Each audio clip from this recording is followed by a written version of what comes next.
Well, folks, as promised, I don't want Grinny there. Why is there? Hang on a second. Grinny is on top of Bobby. Look at that. Do you see that, Oracle? My God. He is. Hang on a second. Let me take Grinny away. There you go. That better, Bob? There you go. No more comfortable now? All right. Yeah. As promised, we are back on the rare Sunday afternoon edition of not Fed to Redemption, just fed, right? Just some fed content. Yeah. Money in the Bank review. These Saturday shows, I love them, but they do take some adjusting to. It has genuinely been weird for me today. But we have a lot to talk about. I'm joined by an expert panel as always. The Fed 3 is in motion. Bobby Two Shoes, how you doing tonight, pal? I'm doing well, man. Got a 3-day weekend going. This is really the only thing that I have to do the rest of the day, so nice. Can we soften that phrasing a little bit from have to do? Like I sort of banged down your door and said, Bobby, come on, get your stream yard ready. Come on, man. Yeah, that's fair. I mean, in an ideal world, you kind of look forward to these occasions, but it's fine. Quickly handle some business before I throw it to the great Oracle of Wrestling. JJ has resubscribed. He says, all hail, happy 2 months to sub. And he also sent a super grin. You could do the same, streamlabs.com/late-night-grin. All of that money goes to us. So we appreciate you, JJ. He says, evening, folks. Just got done watching Money in the Bank. Bob, when's Jeff Jarrett taking control of the booking? I'll let you answer that first. There's more questions. Hopefully soon, man. It seemed like it was coming. We did the whole thing with the King of the Mountain Battle Royal. They just didn't reference it at all on TV as that, and that ruled. We kind of got owned there, but hopefully soon. He also says, do we think Fury is really going to cash in at SummerSlam, which we'll circle back to, but in a word, Oracle, your answer, yes or no? Brock Lesnar and Roman Reigns are not laying down for that kid. No. Yeah, I agree. Yeah. There's going to have to be some movement on that front before he gets to, I think, right? Oracle, I'll stick with you, pal. How are you this evening? I am well. Good. You're doing this great review of this controversial show. I'll be gassing up, going to pick up some food, doing some laundry, watching some TV. God. Maybe finally finishing July 96 tonight. We'll see. My God. Hell yeah. What a Sunday, huh? Mm-hmm. What a time to be alive as the Oracle of Wrestling, folks. There you go. Franco and Melissa both cheered Viz. Franco 21, Melissa with the big hundy. But that's what we call it nowadays, right, Bob? Hundy. Mm-hmm. Should we keep it one hundy around here on the Late Night Grin? So I'm told that's really in right now, right? Absolutely. Yeah. Thanks, guys. Anyway, we appreciate you. All right. Use the word controversial, the Oracle of Wrestling.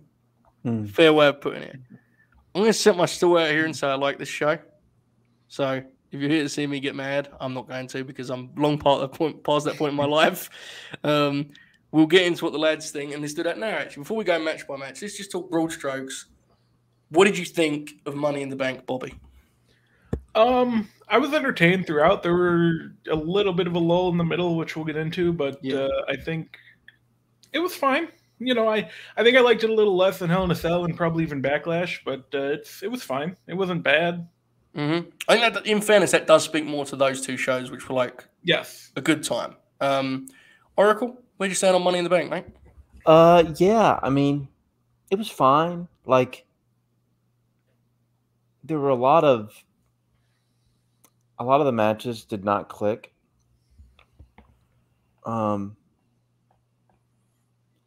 Even the one that everybody loved, the first 10 minutes made me kind of actively mad.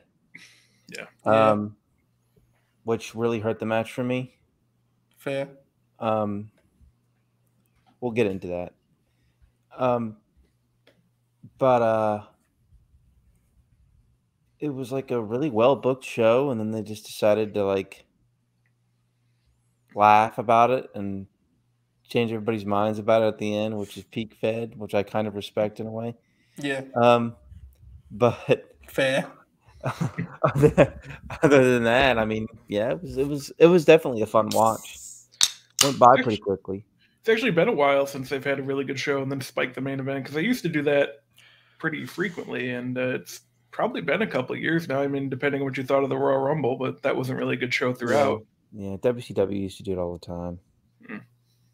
I am intrigued. We'll get into this later. I do wonder if our personal distaste for Theory because we're all online. I do wonder if this was like better heat with their audience than we realize. That makes sense? Probably was. Mhm. Probably was. Like, I was trying to figure out watching this show if it's good heat or not, and I know that's like the most aimless conversation. But I genuinely think it may be more complex than you and like us three would like it to be, because none of us want to see him. To be quite frank, I don't think he's any good. To be totally real, he isn't just a online thing. I don't think he's particularly good. But I do wonder if their audience, like, actually, like, he's getting over as a heel with them. I don't know. I don't watch it close enough, but it crossed my mind. We'll talk about it later. Yeah. Just to answer this quickly, they are not like AEW pay-per-views, but a lot of that's because of formatting. They do monthly shows. So basically what you're getting every month is a 6-match card that goes 3 hours. Yeah. Why it goes 3 hours, I don't know, but it does go 3 hours every single month, and it's 6 matches. I'll say this: you can get through it quickly. You can skip, because I time it on purpose. Every match, there's 13 to 14 minutes between the end of a match and the start of another. So you can fast forward through a shit ton. Yeah. And that's way harder to do for an AEW show, which I always think are way too long. But the wrestling is generally good. Actual wrestling quality, yeah. I mean, no, it's not as good as an AEW pay per view, but they're generally got good matches though. Right? Yeah, it's not generally. In fact, Backlash and Hell in a Cell were I think certainly better ending shows than this one. But this was just it was fine. To answer this, because it's a good question, what I mean by their audience, I mean like the people that are filling up most of the seats. So, like, for example, there are certain guys that have certain very fair knocks against them that those of us online don't really care for, who are very over in the buildings, right? On every promotion, because people don't really care generally. So I'm saying, I do wonder if Fury has apathy or he's actually like an effective heel. I don't know the answer to that, to be very clear. So we'll circle back to that later and talk about it. Let's start though at the top. The story of this show is Liv Morgan, and I think that's the right story to choose for sake of our enjoyment of it. She, they opened the show with Women's Money in the Bank ladder match. She won it, of course, which I'll be honest with you, caught me off guard. I wasn't watching live. I had this spoiled for me, but it popped me because when she won on Friday too, I was like, brother, there's no way. She won on Monday, Friday, and then had the double header on the pay-per-view. I was impressed by how simple they made this and actually just pushed someone, had them win matches. She got the win here. I think this match was a complex blend of factors. I would never accuse it of being boring, but my God, it was terrifying at times. Bobby, what did you think of the Women's Money in the Bank ladder match? Yeah, I think off the bat, the first 5 or 10 minutes, it was thank God the Raw women are here, because this would have been real bad otherwise. And I think Shotzi, I don't want to single her out. I think she did her best, but a little rough sometimes. The Alexa spot was terrifying. She nearly killed her. Dude. Yeah. She nearly killed Alexa Bliss. I made a joke on Friday about who's going to ask Alexa to have a ladder bomb. No one should ask her ever fucking again after that. She nearly killed her. Yeah. They insisted on using the one ladder for like 5 straight minutes. It was clearly bent in half, which I thought was going to be a disaster as well. It wasn't bad, I don't think. Like I said, I think the 4 on the Raw side kind of carried it. They're a higher skill level. And just, it's not, I don't think it's anyone's fault that the 3 SmackDown women were who they were, but there's just such a kind of downslope from the Raw women, but it was still fine. So, can I just quickly piggyback on your point, Bo? This is a perfect way to go back to the Fury conversation. This is not an online inside the bubble thing. Did you notice the audience's reaction for the Raw women compared to the SmackDown women? I mean, Shotzi got a nice little kind of dark horse reaction. They booed Lacey. Raquel got nothing. Yeah. They reacted to the Raw women like they were the fucking Beatles. There was a big difference. They're in the main event. They're absolutely they're featured. The SmackDown women really aren't. I agree for sure. It's important to note that this isn't just like a like this was a noticeable thing. Oracle, what do you think of the match, mate? This thing was like a total train wreck, but you couldn't look away. Nice, I agree. Yeah. I actually thought Raquel was fine. Like she struggled with some of like the more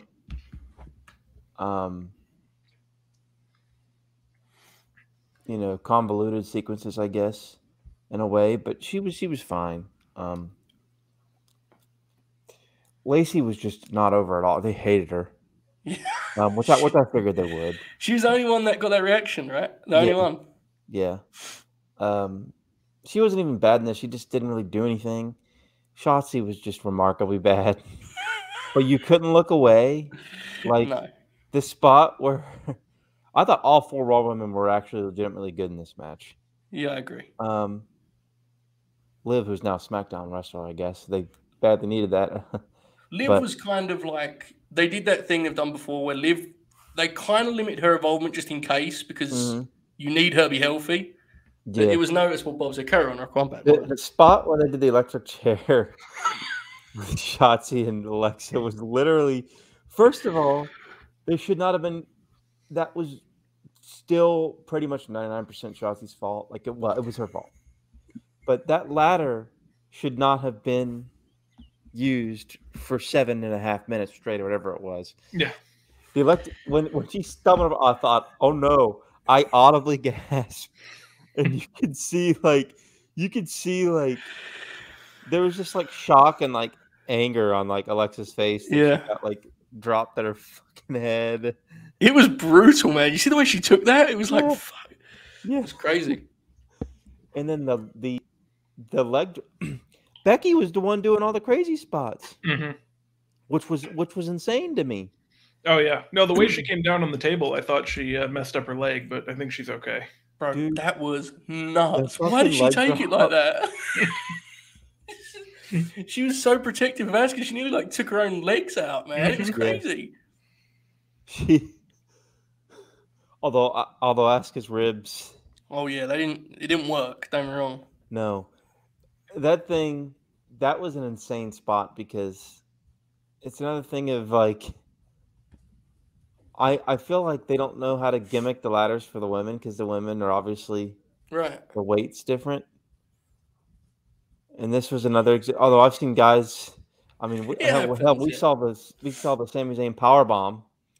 You know that thing didn't. We'll talk about that later. Poor dude got like whiplashed on it. It was fucking violent, man. But maybe they just aren't gimmicking the ladders. But I feel like that was supposed to break. I don't know. That looked. I feel like there's a theory to be made, no pun intended, that the ladder was actually not supposed to break, and they were just going to do that spot. I don't know. It was crazy. Yeah. I love the finish because Liv pushed Becky out of the way. They executed it perfectly. Yep. Need Becky off the ladder. Liv won. They did a whole focus on Becky pouting at the end of the. I wonder.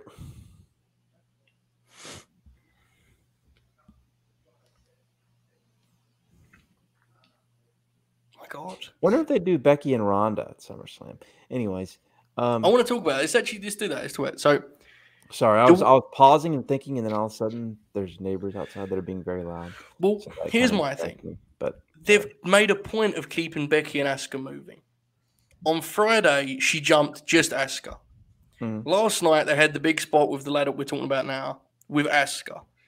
I think we may be going to Bianca and Rhea after all, and then they do Asuka and Becky in like a blow-off stipulation match. Yeah. Then I guess you do Becky Becky Bianca and Carmella this week or next week again. Yeah, and then you do so then you do that match, Rhea comes back, you set that up, and then you do Becky and Bianca at the Clash at the castle.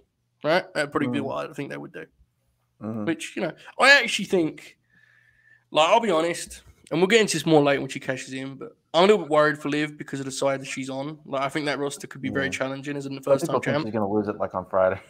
Well, there you go. We'll see. But Raw, it's a lot more balanced now on Raw, right? Because we were talking, they were a babyface heavy, clearly. And now it's like, you kind of look at it and go, Bianca, Alexa, Asuka, and then on the other side you have, Rhea, Becky, and I guess Carmella, which is more even than it was. So, I don't know. I'll say this, and I'm not going to do the kind of demeaning, they worked hard thing, which is such a fucking coward. But, like, genuinely, I had a good time watching this. And more important than anything we say or anything the comment says, it is really noticeable how over some of these women are. They are rock stars, dude. Did you hear the people buying on some of these finishes? There was at least... I mean, Shotzi actually got a good reaction when she climbed the ladder, but the Raw women, who we keep saying that, but it's true. And you're right, Bob. A lot of it is booking, but like when they would climb the ladder, it was like they were screaming in the crowd. It was like an old school wrestling crowd, dude. There's something strange going on in these crowds where they're reacting in a way, and people can tell it's crowd softening. You can tell people are going crazy. I can see them with my own eyes. I'm not an idiot, you know. It's noticeable, man. Like this match wasn't the cleanest. It was kind of a mess. I'm glad I watched it on delay because I would have been terrified live that someone was going to die in there. But the people were fucking rocking for it, weren't they? So credit to them. That's the conclusion to me. Anything else on the women's ladder match, Bobby? No, I don't think so. Right person won, which I was not expecting, but that's good. They did the thing. They did the obvious thing that we all doubted they would actually see how obvious it was, right, Oracle? Anything else on the opener? No. I forgot to mention that Shotzi also busted her head open. Yes, she did. Bless her heart, man. Hope she's well. Hope Lex is well. Hope Asuka's well. Hope Becky's well. What about the spot early on when they had the ladder like this and Shotzi was supposed to run up it and got like one rung in and just fell? Yeah. At that point, I was like, oh, fuck. I'm telling you, man. That was, look, here's what it is. There's a charm to it, but it can be very dangerous. I'm not the one wrestling, so I don't want to judge anyone how dangerous they are, but it seemed like there was some close shaves in there on this one. So hopefully everyone came out okay, right? Hopefully. There you go. All right. US title. Bobby Lashley versus Theory. This one was interesting in that it appeared to be a joyous occasion for a moment there, and it quickly was turned back on the people. But I have to say it, the match itself to me was just fine. It was just a very well-structured WWE match. Babyface took most of it. Heel grabbed the rest hold, comeback finish. But like, it genuinely pops me how over Bobby Lashley is. Mm-hmm. Bob, this dude is connected in a way that he has never connected in his 17-year career. And he seems at home and confident and comfortable out there. I'm really happy for Bobby. He won here too. That's the takeaway from this one, right? I think, Bob? Yeah.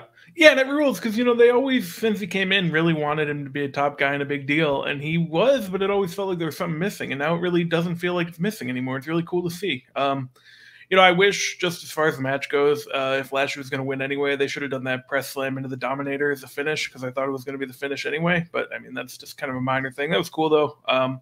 Lashley looked great, man. I'm glad he has the title again.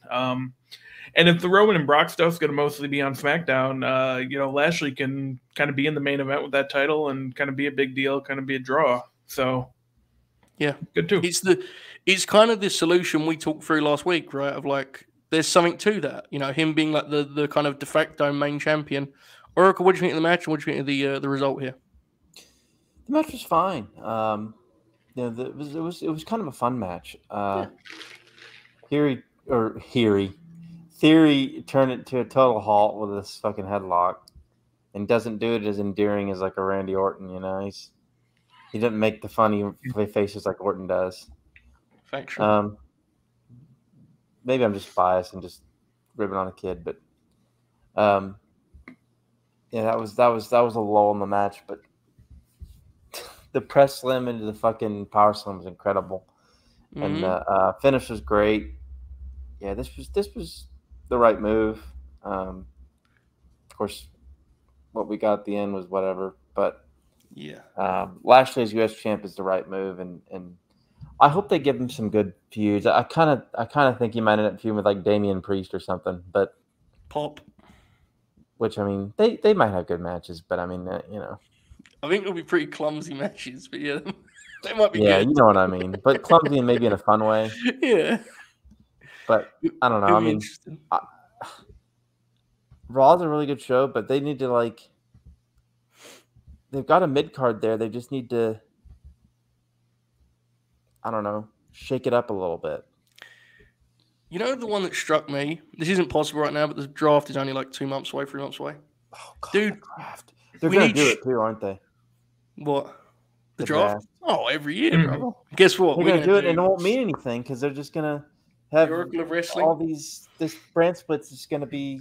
We are going to do, and they won't even. That's so annoying. We are going to do wire to wire coverage. All right, get your best suit ready. God, we should actually do a Grin for the draft. Will they do a draft after the Fox deal ends in 2 or 3 years? No comment. No, they won't, will they? I wait want to for- see, dude. I want to see a Sheamus Bobby Lashley feud. Has that happened? I know that's not possible right now, but has that happened at any point? It happened one time. It was really fucking good. Sheamus a is year or two ago. unbelievable. They had a match like last year. Fucking ruled. Yes. There you go. I want to explore this more. Yeah. But yeah, Bob Lashley was a nice moment. Him winning. The reaction to him winning was just great. Old school wrestling again. People jumping up and down, popping. Good shit, man. I like to see it. Raw Women's title, Bianca Belair and Carmella. This mechanically was fine, but this had a lot of the limitations we feared. People just did not buy Carmella as a threat. Yeah. But they did the right thing, in all honesty, and I mean this with love, but it was 7 minutes. Now, why we have to extend it, I have no clue. No idea. But I don't think it needed to go any longer, to be quite frank. Carmella throws herself into every role, but this was a real uphill challenge in trying to make people believe. Oracle, where was this at for you in terms of exceeding or falling short of expectations? It was kind of fun to watch in terms of like they clearly treated it as, no offense to Carmella, they treated it as basically a Bianca showcase where she just like did a bunch of cool shit, and Carmella got like cheap ways to get close falls or whatever. That's exactly how they should have worked it, and they did. Yeah, I mean it was fun. Like Bianca just did her shit, and the crowd popped for it, and she just kind of pinned her pretty easily. 7 minutes. The continuation is silly. I didn't like that part. I also have a theory that they did it to try to tease for the Money in the Bank cash in. Yeah. I would say that's actually quite intelligent. That's quite smart, actually, and pomful. And I think the main reason they did it was for that, but I think they'll also give Carmella a rematch too. Yeah, I would tend to agree. But it is pretty neat. Probably I would guess, because it's 4th of July, they'll probably do like a Monday special 4th of July show, where Carmella gets beat in like 10 minutes instead of 7. I don't know. The thing with doing that, though, is you have to, like, when Liv doesn't come out after Bianca's beat up, people kind of go, oh, she's not doing it tonight, right? Yeah. That is pretty... Well, then they did her interview, right? Yeah. And did you see Liv almost forgot to say that WrestleMania was a good idea, but she had to like squeeze it in because she probably knew she was gonna. Yeah, I know that promo was interesting. You noticed that in the interview? She was like, "Oh, WrestleMania is a good idea," and it's like she almost forgot to say that because she was told to like make people think that it wasn't gonna happen. Liv's one of those like examples of someone who's not a good promo, right? But she's like so likable, like aggressively likable, right? So it's like. Well, I'll say this about she's not a good wrestling promo, but she sounds like she's talking like she would normally. Yeah. And that's what people like about her. Yes, right? I would agree. There's a charm there for sure. She feels like human. Yeah. Absolutely. Bobby, anything on this one, mate?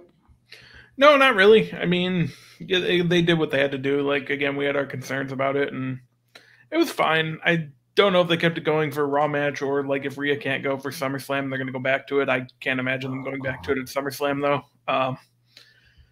But it was fine though.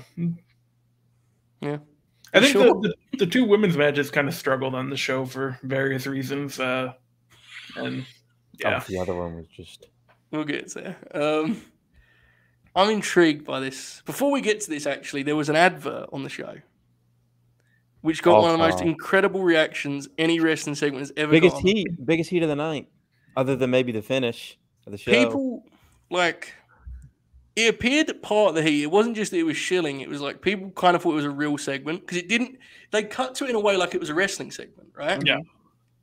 And like Alexa walks into her locker room and there's Lily and she's talking to Lily and they did this incredible shot where she like pulled out the card. I was like, oh, one of WWE's Credit One cards. And the crowd immediately was like, oh, go fuck yourself. No, don't do that. It was great. The reaction was wonderful. So I thought I had to mention that. Oracle, anything on the biggest heel in the World Wrestling Federation, the Credit One card? It was just, it had mega heat and it was amazing. And they sort of turned it down, but they couldn't turn it down enough. The best part is they got apathetic Alexa Bliss to do it. It was it's even incredible. What did you get me, Lily? Fucking rules, man. Bob, any comment on credit cards? This segment in particular was very funny. Yeah, I would agree. for maybe not the reasons they intended, but it was very funny. Yeah. You know, You know that some had a credit people- card in like '99. Yeah. Dude, do you know some people thought this was an announcement that she was pregnant? Why? I'm not doing a bit. This is a real thing. Because the shoes, I guess. Yeah. What? They thought it was an announcement. It was I want to stress, on this show, Alexa was nearly murdered by shots in a ladder match. People thought this was like a reveal. Like the bit was that they were for her kid. No, I think the bit was just to sign up for the credit card. No, but what? No, you don't. The bit was that Lily didn't. She got shoes that would have fit her, Mm-hmm. and Alexa said, "Check my size." Well, some people on social media thought that this actually was an announcement that she had got gifts for Alexa's soon-to-be child. Okay, listen, people, do yourselves a favor. Lock your Twitter accounts. Go outside. Touch grass. I don't think that helps with this, dude. I think it's deeper than that. Call your local mental institution. That's better, I reckon. Can we talk about Bob's reaction being, I think the bit was the card?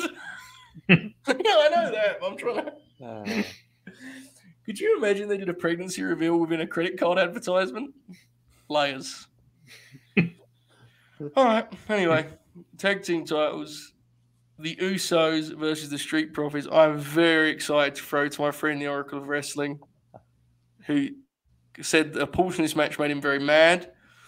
I will lead by saying that I love the match. Liked it a lot more than I thought I would. I loved the amount of time they got. The double heat definitely stretched them too thin in terms of content. I'm aware of that. But I enjoyed the first act of this more than the majority. I'm not saying it's a 5-star match or anything. I thought it was really, really good, though. I did love it. Bobby, where do you stand on the tag match before we get to the Oracle of Wrestling?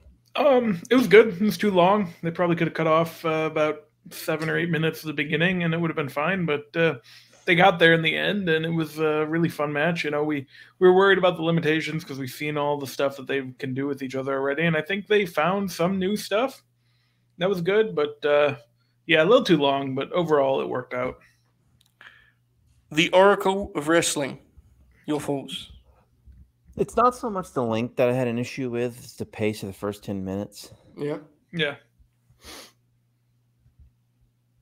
And I'm someone who's a big fan of traditional tag wrestling, but even if you watch stuff from the 80s, they ain't working this pace.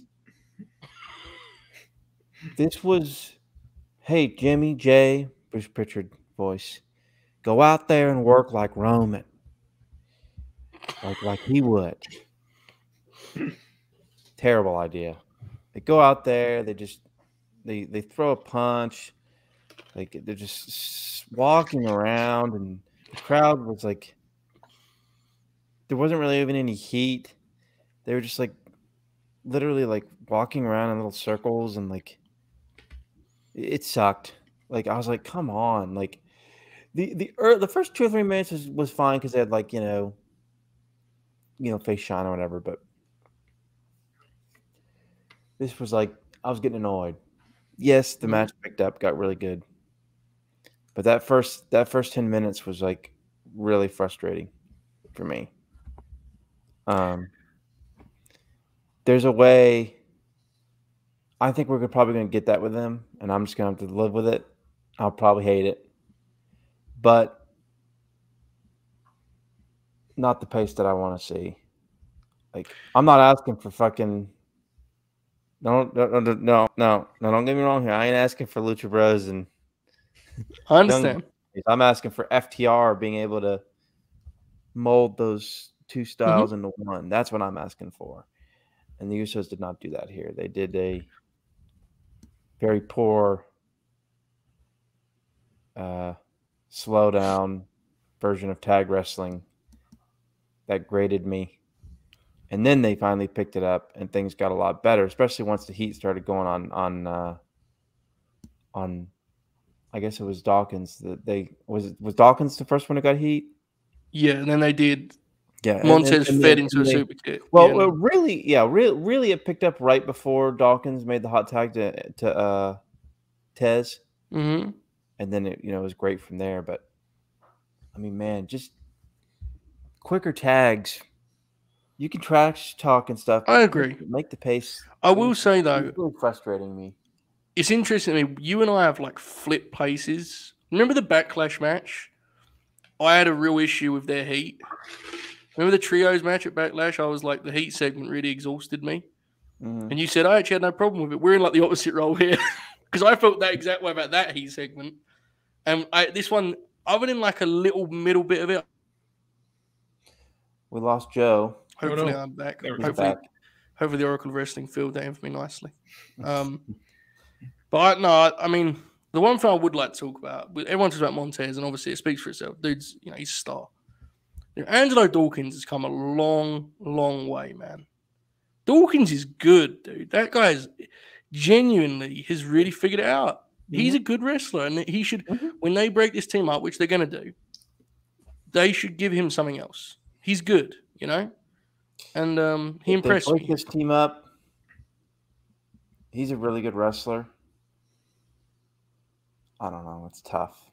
A lot of times I think that, this will sound mean. They need to give him another tag partner if they break this team up. No, I agree. I think he's a good tag wrestler. I think that's what he should be. Keep him that. Yeah, I think that's a good role. I agree. They should probably try to push Tez because he's got something. I think so. Especially with he's bulked up, which I know the brass will love. But I always cringe when they break up tag teams, though. What do you think of the way they're doing this? Like this thing where like there's just like allusions to issues, Like, I hear you guys haven't been getting on. But there's no sign of that. That's the problem that I have with it. Is that like terrible, or does it sort of vaguely pop you because of how weird it is? Because I think I'm the latter, right? Like it's the strangest. I can't recall a major tag team being teased to split up because like broadcasters are saying there's heat. It's like fucking an NBA split up, dude. It's like it's weird. Boy, what do you think about this strange sort of? I hear they're not been getting on. Like Kayla Braxton said it on Monday, right? It was weird. What's going on here? Yeah, it's strange. Like, either just do it or don't. I mean, I get wanting to tease it or whatever, but there's only so much you can do. Either, get on with it already. Owned. They're absolutely doing this again at SummerSlam. I hope you know that, because they made a point of the finish not being clean. I will say, I'm going to use the phrase again. I don't care how mad anyone gets. Old school wrestling crowd reaction down the stretch of this thing. People were leaping up and down. They were biting on near falls that people have never been pinned with, which is when wrestling is always at its best. I don't really disagree with what Oracle said earlier. It didn't affect me that way, which just shit happens. But I think we all said it got really good. We're not doing justice how hot that thing was down the stretch. It was like, it was everything they were doing was getting a huge pop. Great. Yeah, it really did get dramatic and exciting down the stretch. So, they kind of, is that what that move's supposed to look like? Their 3D, or did they miss it? No, they missed it up. Okay, cool. I wasn't sure if it was like some sort of weird variation on the 3D. No, because it looked like a flapjack into like a flatliner instead of like a flapjack into a cutter, which is what a 3D is supposed to look like. Yeah, because he went too far and had to just sort of pull him down this way, right? I really like the match. It was my favorite match of the night. I understand it's flawed. Oh yeah, it was the best match of the night. Main event was really good though. I thought we'll get to that. I did think main event was really good. It was. I don't know. Weirdly, I think I was like tired. I don't know. Maybe not. I stayed up for like 5 hours after that. So I think everyone that watched live had a certain issue with the main event where they knew what was about to happen and it hurt them. Yeah, I think that was it. I watched it knowing, so I could just deal with what it was, Right. I think that's a big part of it. Speaking of dealing with what it was, Ronda Rousey versus Natalya for the SmackDown Women's title. I do not think this match was bad. Mechanic. We lost Joe talking about Ronda and Natty. There was actually some pretty snazzy submission transitions and such. Unfortunately, this crowd was in, uncomfortable silence for this match. Yeah. This is not necessarily a problem if the work is a certain way. When much of the work is both women just saying bitch, and there is no heat, and people are just sitting quietly watching this. It could be a little bit of an uncomfortable watch, to be honest with you, man. It's a The little part tough. where Rhonda stood up and like said "Natty" or something was one of the funniest things I've ever seen. Like, maybe I'm not. I didn't think the work was bad. I just think people just don't care, man. Like, it's like I have to watch it again. And I'm someone who likes mat wrestling and stuff, but I don't know, man. I thought this fucking sucked. I thought it was terrible. look, man, you're more of a Ronda fan than I am, so God bless. Fair enough. Carry on. I also hate the ankle lock. Like Kurt Angle ruined that move for me. So like it's like I mean, although I will say I did like the spot where Rhonda put in the sharpshooter and she read the crowd and she did the Shawn Michaels pose. That popped me. Though I don't know why she healed herself. That was kind of silly, but whatever. I just thought it was, I don't know, man. Like, and I again, I like mat wrestling. Like, I really do, but like, I can't buy Natty going to the mat with a world-class judo who was incredible on the mat in UFC. I don't know. It was hard to buy. It was kind of like, it was not quite as bad as Shane McMahon not wrestling Kurt Angle at King of the Ring 2001, but it was actually kind of close for me. It was like, it was kind of hard to buy. Like, I don't know. Like because like I saw people that were like, oh, that match was good. I liked some of the submissions. I thought, huh? I didn't think it was bad, honestly. I can't believe that. And look, you know, I don't know. Maybe I'm like, because I like this stuff. Like, I could watch, like, I love shit like Rings and stuff. Yeah. But I think you know that I'm not going to come on here and pretend a Ronda match was better than it was. I would love to. I just think the lack of heat killed it, man. I really do. Maybe that was it. Maybe I would have gotten into. I just think they would have been better off working like. Well, look, I mean, instead of like a Mac clinic, you know what I mean? Let's be very honest, and I mean this with love to Natalia, but what they would have been better off doing is not doing the match. Oh yeah, fair. Because God bless Natalia, it is 2022. Like, at some point, you have to accept what you are from a booking perspective, and it's like there is not one person in that crowd that thought Natalia could beat Ronda Rousey.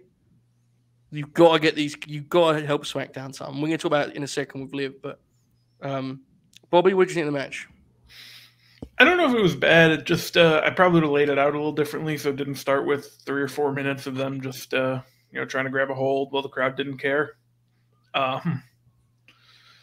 Yeah, I don't know. Like, I think they're both capable of doing a little bit better. I know Natalia kind of is what she is, but like usually she's at least okay in the ring. Ronda doing the Shawn Michaels thing in the sharpshooter was very funny. So that's good at least. And again, it was hard. There was no suspense. You knew who was going to win, so that doesn't help. Yeah, I agree. I do think that was a big factor. It's Natalia is who she is to the audience, and no one thinks she's beating Ronda. I also don't think they needed 12 minutes, quite frankly, but is what it is. Cash in after. Out comes Liv, and we want to do in a minute. We're going to do a segment where we talk about how awesome this is and how happy we are for Liv, because we all like Liv around here. We all wanted her to win. I never thought she was going to cash in on Ronda. It stunned me when I saw the result.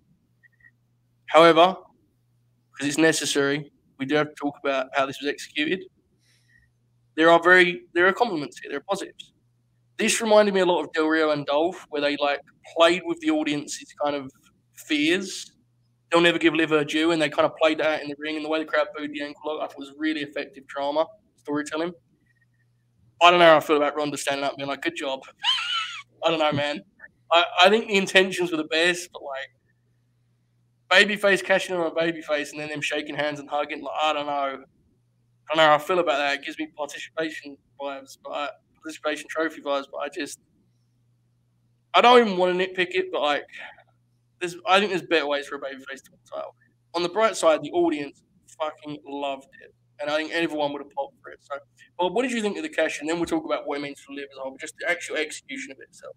Yeah, I was worried kind of the whole time that she was just going to tap out when she was, in the ankle lock, and kind of didn't know where it was going to go. And then she won. That was good. The post-match stuff, like when Ronda handed her the title, she pulled it away a little bit at first, and maybe they could have just had her hand her the title and then leave instead of kind of doing the embrace just to, because I don't think Ronda should have done like a beatdown. It's good that Liv got to have her moment and all that. Maybe they could have done a beatdown Friday, like in a segment or something. But yeah, I mean, I don't know. Like, they might have done a little too much with it.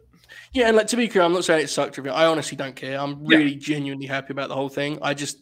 It did cross my mind. Oracle, what do you think of the cash in? And then again, we'll kind of talk more broadly after, but just the actual execution of the cash in itself. I was like, I immediately thought, oh my God, these women never hold these briefcases very long, do they? Yeah. And then, I have a theory about that, by the way. God, what kind of theory? My theory is that they don't want to have to focus on too many women. Fair. And so they just get out of the way immediately. This winner get out of the way within like a week, and that way you get it done. Yeah, there's definitely been a vibe of that in the last couple, I think. Yeah, I would agree. Which, but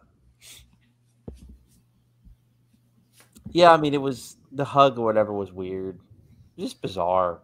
I wasn't even mad about it. It was just weird. Yeah. I thought Liv was gonna tap, and I thought they were gonna ruin the show right there. But no, she won.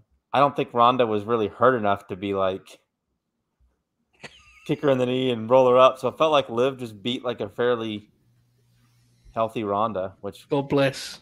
Kind of rolled. Professional wrestling is back. But yeah, I mean, Liv's a SmackDown Women's Champ. She is, and I wanted to kind of explore that in a second. But firstly, in a rare, sincere segment of this program,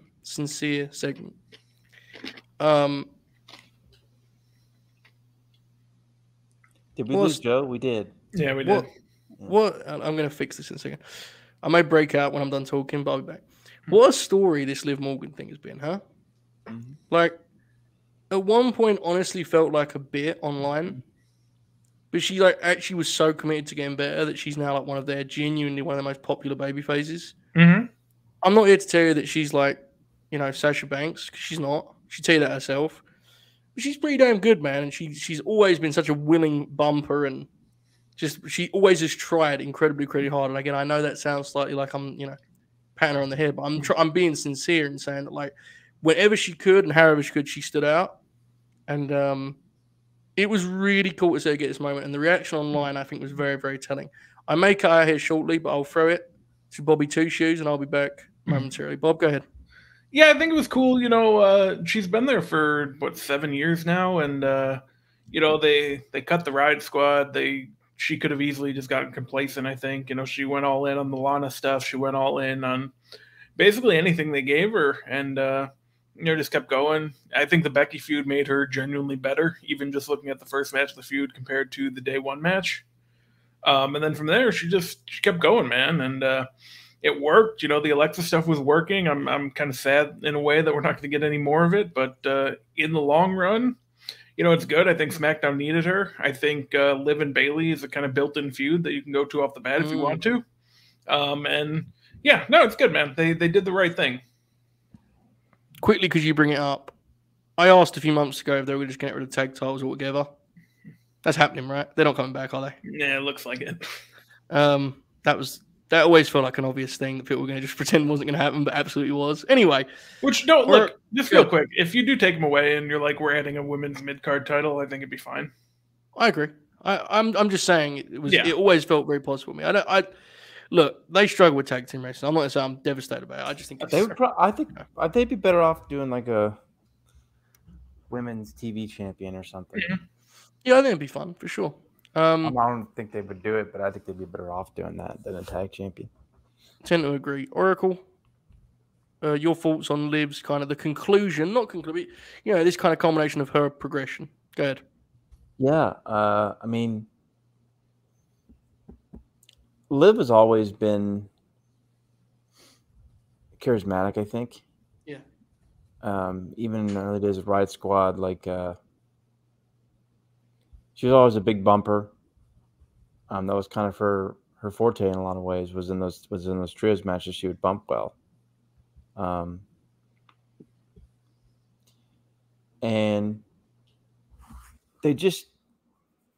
I think they did see something in her. Obviously, they did because they did the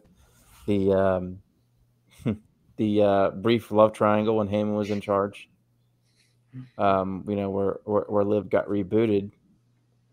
And I think from there, she's always kind of been in a decent position. They brought back the Ruby tag team for Ruby left. Mm-hmm. And last year, I think they saw how over she was at Money in the Bank and actually capitalized on that. And she's gotten a lot better in the ring. As Bob pointed out, the Becky feud really helped her. She was over. They had some decent matches. And then things just kind of built. The Rhea tag team was over, especially on social media. We're at this point now, and it just feels like the right move. I hope she's champion in 7 days. I think there are legit arguments and fears that she may not be. I hope she's champion in 30 days. I think there are legitimate arguments that she will not be for a multitude of reasons. Someone just got married and might come back. So, yeah. Have you seen Dave's speculated? Well, I think he actually kind of reported. He said that Dave said the plan for SummerSlam is Ronda versus Liv, that would be a choice, wouldn't it? Unless Ronda's turning heel, that would sure be a choice. I don't know if you can do that match with Ronda as a babyface, quite frankly. Yeah, indeed. And even if she's a heel, she's winning, right? So it's like, what? Yeah. I don't know.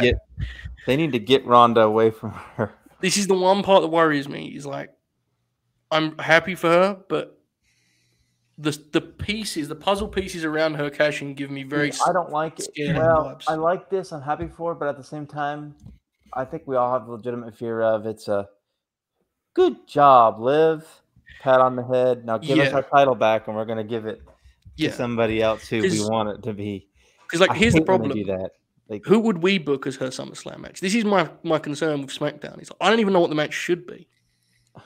Like she beats Charlotte or Bayley. Yeah, I'd like to see Bayley match, Bayley and Liv.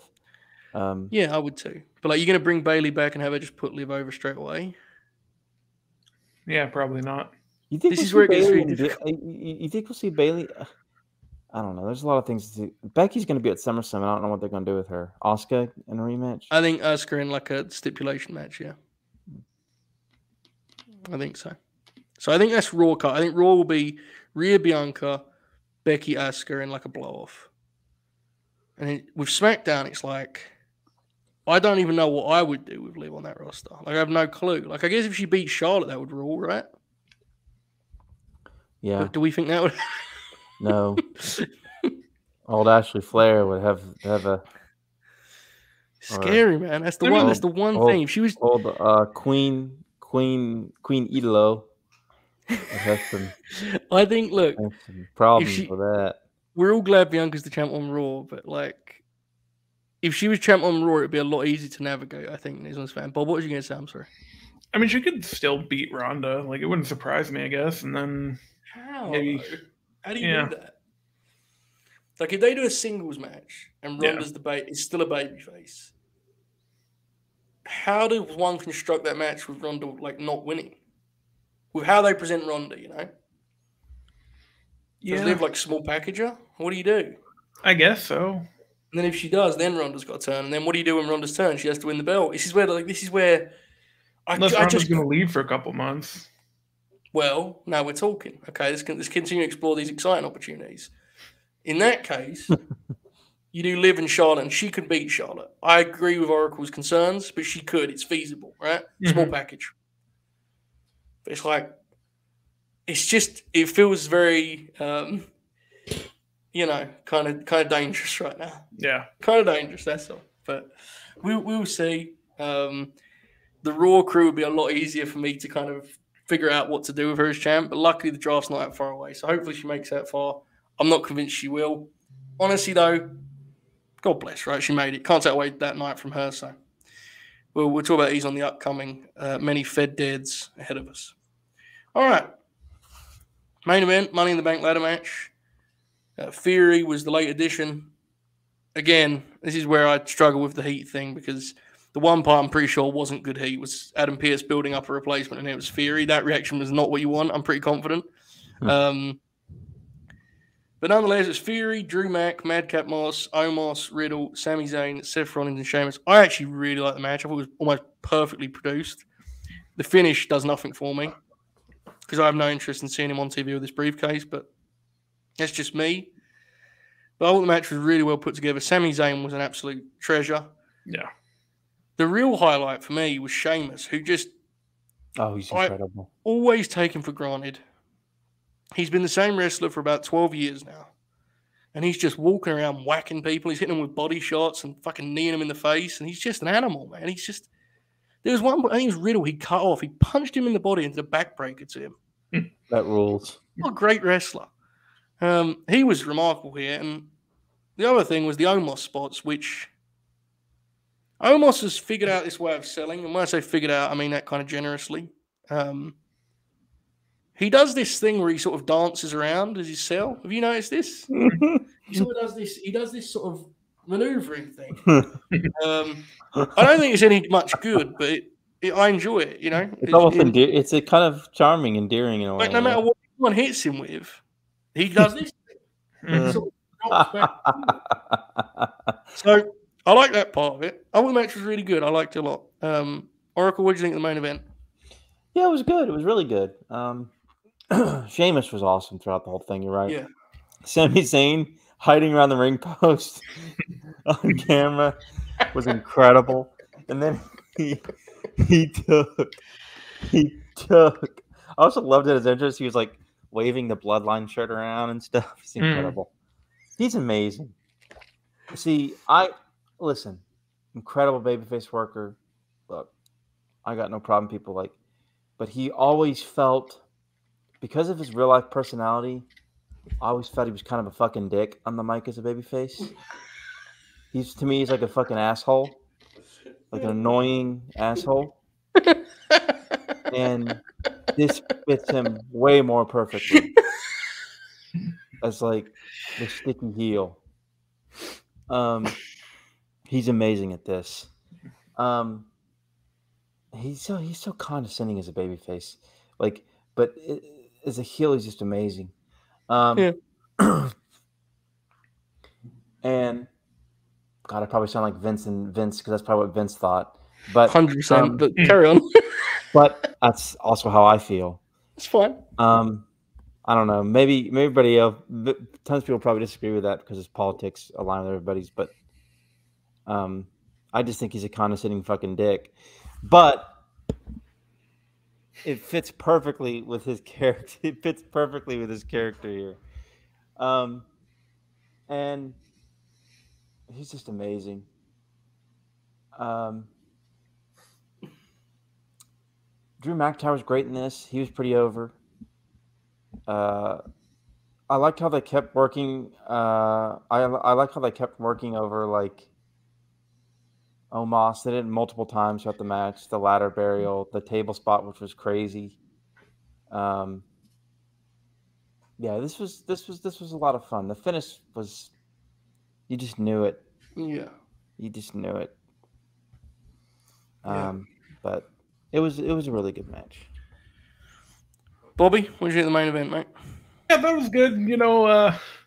Obviously the ending kind of sucked, but it was a good match overall. A lot of fun spots. I was worried about Sammy there for a minute, but I think he's good. When they buried Omos under the ladders, I thought we'd get a visual of him like powering out of them at some point, and instead he just kind of returned to the ring later. So as a production thing, they need to sharpen that up a little bit.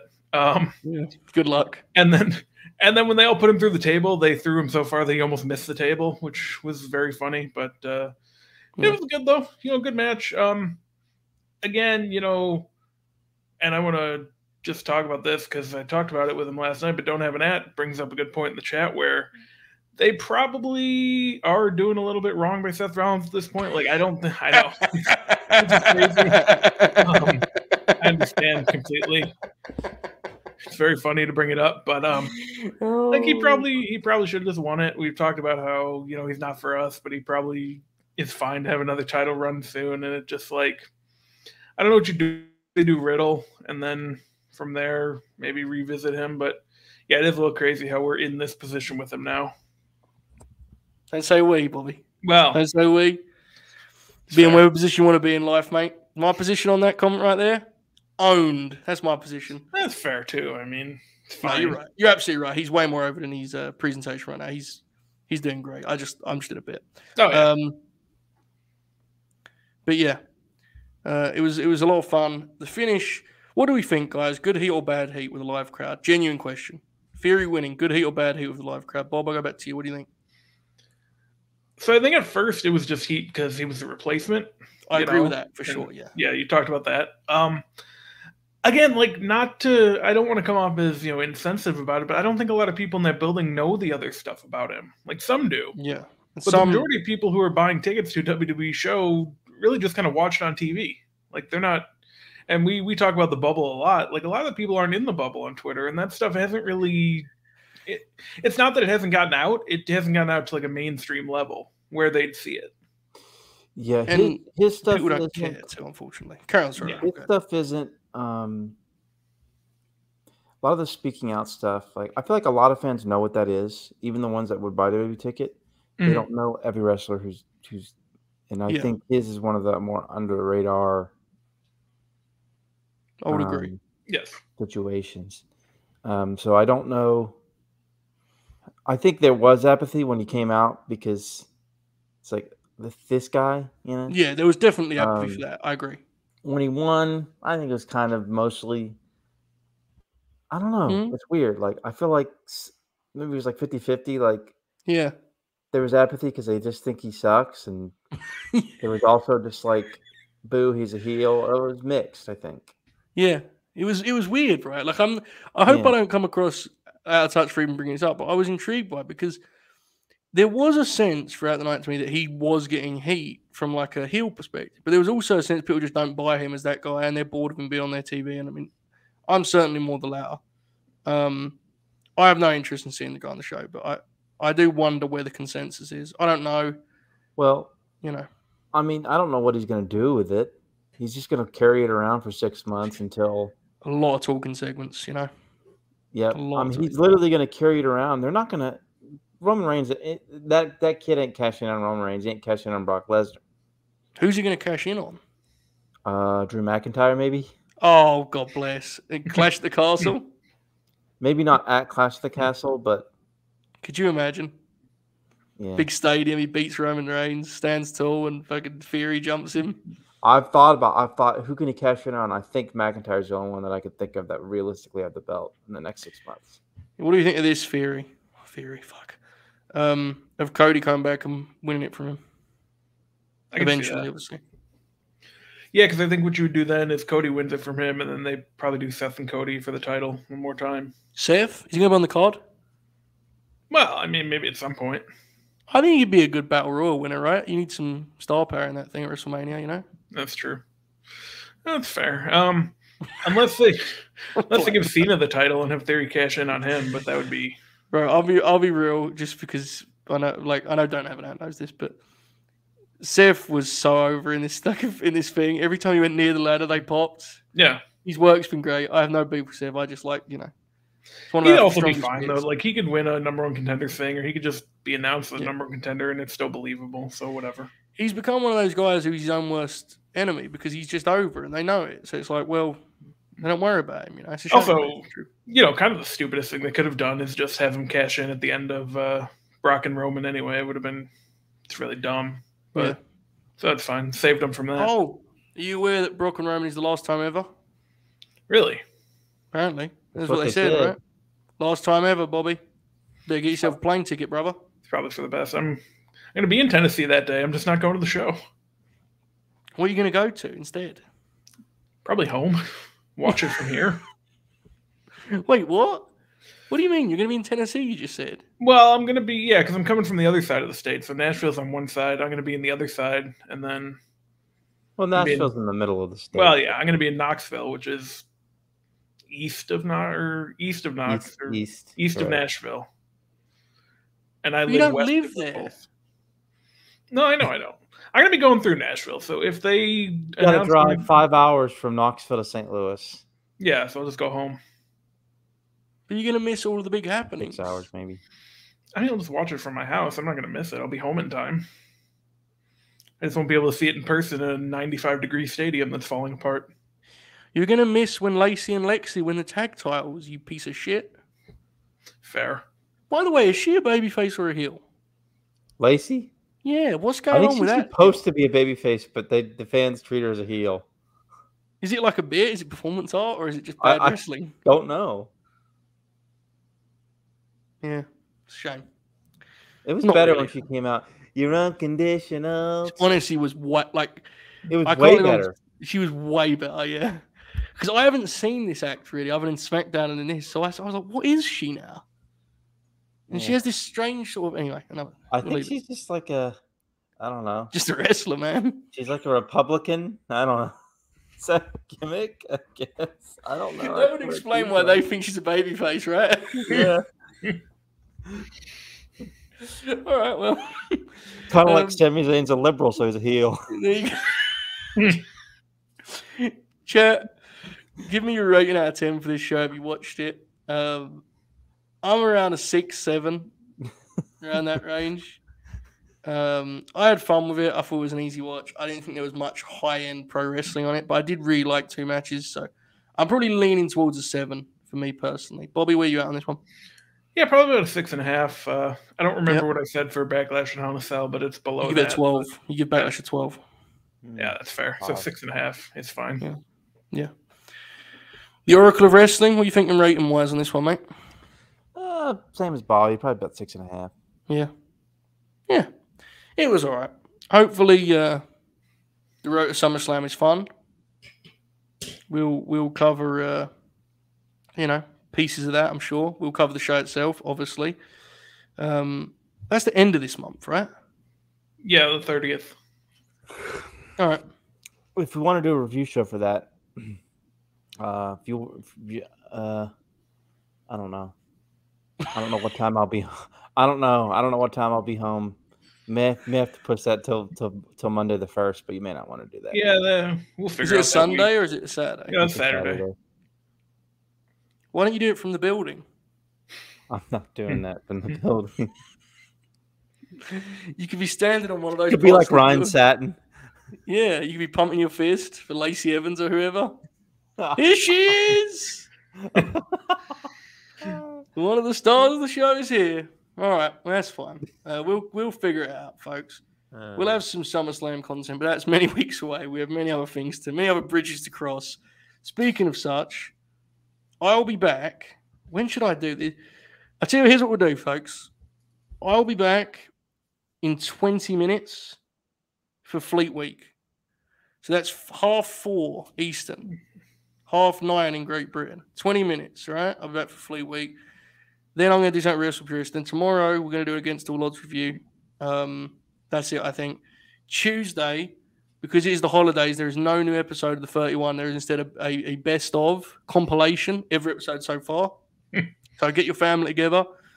Spend around half an hour watching that. The Burt is back on Tuesday, usual time, 10 a.m. Eastern. For Friday. What else is happening around here? What do we do? Shows Wednesday. Wednesday, we don't really do anything. Do you want to do something? What do you want to do? Do you want to do 1993, The Chronicles of just a solo show with you on a Wednesday? We should, yeah. Yeah. Hey, no, we, brother, solo show. Yeah. Could you imagine? What if we do a show where you just read Nitro? The other day when I came on the stream, Bob was just reading Nitro like this. What if that's the show and they just try and figure out where you're at based on your facial reaction? It's a good idea. Also, you need to review all the Halloween movies with Monty. I've decided so. That's something to look forward to. Tuesday, thank you. JJ has reminded me. Oh, fuck. I forgot about that. Yes, so had I. My bad. It is School of Wrestling from the Great Oracle of Wrestling. Lucha Volume 1. Oracle, sell that for us a little bit, pal. Okay, so we're going to watch 3 matches. Of course, you can watch along if you'd like. We're not doing a watch along, but we're watching the matches and talking about them. Sangre Chicana versus MS1 from 1983. El Satanico versus Gran Cochise from 1984. And a trios match from March 17th, 1995 in AAA, which I think is Ray Jr., El Hijo de Santo and Octagon versus Psychosis Blue Panther and Fuerza Guerrera, I believe is that match. Mm-hmm. Yes. If you can, Oracle, DM me just the match listings and I'll tweet that. Okay. Yeah. I know I have to file through the notes, but we'll get the matches out there. Should be a good time, right? Yes, absolutely. Yeah. Absolutely. And to stress what you said, they're not a Grin along format. It'll be more like the historical Oracle, but I will have watched. Mm-hmm. And we'll basically compare notes. Jay Shell maybe I don't know. Right. It will be us two just talking shop and I'm genuinely intrigued because I know nothing about Lucha's history or anything. Right. I'm such a blind spot for me, so I am intrigued. I'm looking forward to this. That's Tuesday, right, folks? Oracle, anything else? Tuesday. Oh man, I really want to do June 96 at some point, but I'm probably going to the Thor premiere Thursday night. Pop. So I probably wait. Me too. I think. Really? Yes. We should do. We should do a review. Imagine the spoiler-heavy movie review. There you go. We'll figure that out. Christian Bale got me in the building, brother. You know that. You know me well enough to know that. Yeah. Christian Bale working as the top heel. Yeah, he's the top heel in the territory. Yeah, that's right. Giving him a Natalie Portman got me in the building, brother. Oh. Well, there you go. All right, folks. I'll be back in 20 minutes for Fleet Week. You can follow the Oracle of Wrestling at King Motivator H. Follow us at Late Night Grin. Follow Bob at Bobby2Shoes12.